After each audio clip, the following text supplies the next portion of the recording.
Ուսանում էի Մաշտոցի պողոտայի վրա գտնվող պարարվեստի դպրոցում։ Իմիջիալոց նույն դպրոցում էր սովորում 2 տարով ինձանից փոքր եղբայրս, Ֆելիքս Գրիգորյանը։ Մենք համարյա իրար չէինք հանդիպում, որովհետև պարի դասերը տարբեր ժամեր էին սկսվում։ Այդ շենքի ներքնահարկում կար հսկայական մի սրահ, որտեղ անցնում էին մեր պարի դասերը, օրական մի քանի ժամ։ Սովորում էինք նաև ֆրանսերեն։ Ունեինք ֆրանսերենի ուսուցիչ, հիանալի անձնավորություններ, բարձրահասակ, կիրթ, գեղեցիկ տղամարդ։ Ներգաղթել էր Ֆրանսիայից և հաճախ մեզ ծանոթացնում էր այդ երկրի մշակույթին։ Ավարտական դասարանում օդում կատարվող պարի վարժության ժամանակ ես ընկա Վանիկ Խանամիրյանի ձեռքերից և կոտրեցի ծունկս։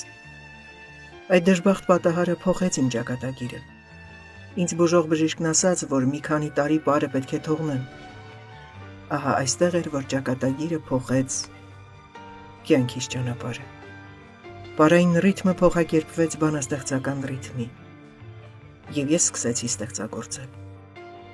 առանց խորհելու բանաստեղծ դառնալու մասին։ Սակայն ինչ-որ անբացատրելի մի ուժ ոտքերս տանում էր դեպի Գրողների միության շենքը։ Մի օր քաջություն ունեցա շենքի մուտքից ներս մտնել։ Առաջին հարկի սրահում պատին փակցված սպիտակ մեծ թղթի վրա տեղադրված էին սկսնակ բանաստեղծների գործերը։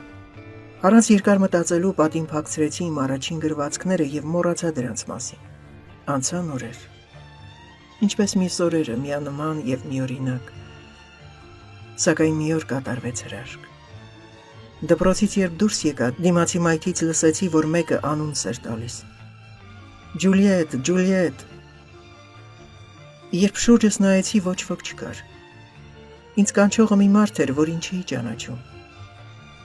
Նա ինձ հասկացրեց, որ մնամ իմ տեղում և սպասեմ իրեն։ Քիչ անց նա հայտնվեց, բռնեց ձեռքս և սկսեցին քայլել մայթի երկարությամբ։ Մի քանի մետր քայլելուց հետո հանդիպեցինք հսկայական ջրափոսի։ Թռնենք, Ջուլիետ, ասաց նա։ Թռնենք, ասացի ես։ Մենք թռանք ջրափոսի մեջ։ Գիտես, ասաց նա, ուզում էի փորձել քեզ։ Դու խենթ ես, ինձ նման խենթ։ Դու բանաստեղծ ես ծնվել։ Բայց նա որտեղից գիտեր իմ բանաստեղծությունների մասին, երբ դրանք ոչ մի տեղ դեռ չէին տպագրվել։ Ես Շիրազն եմ, ասաց նա։ Ինչպես է, որ ինձ չես ճանաչում։ Այդ տարիներին ես ամենաերջանիկ պարուհին էի և կապ չունեի գրական աշխարհի հետ։ Մենք մտերմացանք, ջրափոսը մեզ մտերմացրեց։ Ապագայում ներկա եղա Շիրազի տառապանքներին։ Ժողովուրդը պաշտում էր նրան, իսկ սովետական ռեժիմը հալածում։ Աղքատության մեջ էր ապրում բանաստեղծն իր կնոջ և զավակների հետ։ Շիրազ, հրաշալի հանճարեղ մարդ։ Քո գործերից շատերը դեռևս անտիպ են, բայց որպես մեծություն դու մնում ես անմոռանալի։ Իմ կյանքում հաճախ եմ հանդիպել հրաշքների, բայց սա առաջին հրաշքն էր, որ երբեք չեմ մոռանա։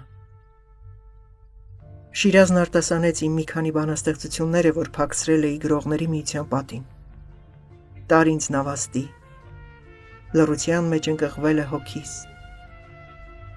Լինելով մեծություն հետաքրքրվում էր նաև սկսնակ բանաստեղծներով։ Խենթերն են ստեղծում պատմությունը։ Նրանց համար չափային թվային համակարգ գոյություն չունի։ Նրանք ոչ մի պայմանականության և օրենքի չեն ենթարկվում։ Նրանք ունեն իրենց օրենքները։ Լույս է ճառագում։ Այդ էներգիան նրանց ապրեցնում է և ստեղծում իրենց կյանքի պատմությունը։ Սակայն անկախ իրենց կամքից այդ լույսը, ավելի ճիշտ այդ էներգիան, ուղղում են դեպի իրենց ժողովուրդը և այդպիսով մնում պատմության մեջ։ Այդպիսին էր Հովհաննես Շիրազը։ Նա լույս առաքող էր, իսկ շատերը, ավելի ճիշտ նախանձողները,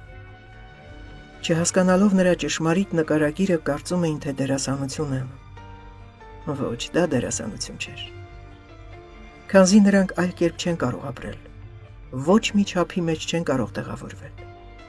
Նրանք կյանքի դոնորներն են, բնության ճշմարիտ զավակները։ Մի անգամ Շիրազին հարցրի.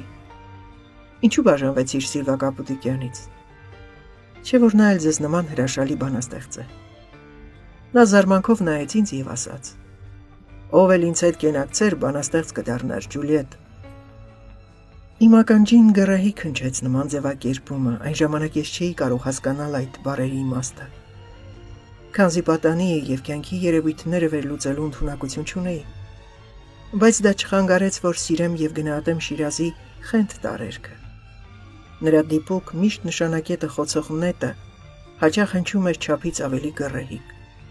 Դա գալիս էր հողին բնությանը կապված նրա ողջամիտ էությունից։ Մարդիկ չէին կարող նրան հասկանալ, հատկապես ինտելիգենտները։ Սիրելի բանաստեղծ, երբ ամեն առավոտ բացում եմ պատուհանիս փեղկերը եւ նայում Մասիս Սարին, բանտարկված քո Սարին, հասկանում եմ քո վիշտը, քո սերը մի բուր դարձած Հայաստանի համար։ Ես քեզ նման ողբում եմ քո հայրենիքը, որի ճշմարիտ զավակը դու ես, բանտարկված քո տան մեջ։ Սիրելի Շիրազ, բղավիր քո հեռուներից մեր այս վիճակից դուրս գալու ելքը։ Քո Մասիսը, քո Սիսը թեպետ մեզ հետ են, բայց բանտարկյալ են։ Ինչպես դու էիր բանտարկյալ բռնապետության ռեժիմի ներքո։ Սիրելի բանաստեղծ, այսօր մեր ներկա սերունդը այլ կերպ է մտածում աշխարհի երևույթների մասին։ Նրանց էությունը օրըստօրե հեռանում է հայրենիք հասկացողությունից։ Նրանք չեն կարող հասկանալ քո տառապանքը, քո անսահման հայրենասիրությունը, որի գաղտնագրերն էին Սիսն ու Մասիսը։ Ես գրում եմ քեզ այս նամակը քաղաքակիրթ աշխարհում ապրած մի հայուհու անունից, որը չի ուզում փոխարինել քո սիրած լեռները աշխարհի մյուս լեռների հետ, թեպետ ապրում է օտարության մեջ։ Նա երազում է մշտապես ապրել իրեն ծնունդ պարգևած հողում։ Սիրելի բանաստեղծ, հավատա, որ մի օր իրոք քո երազանքը կկատարվի եւ հայրենիք կվերադառնան դրսում ապրող հայերը։ Ջրափոսը, այն ջրափոսը, որի միջից ցեխակոլոտ դուրս պրծանք երկուսով, հաղթահարելի է։ Դա է կյանքի օրենքը։ Մինչև չընկնես բարձրանալու ցանկություն չես ունենա։ Քո ոգին մեզ հետ է։ Նա կուղորդի մեզ դեպի ազատ եւ անկախ Հայաստան։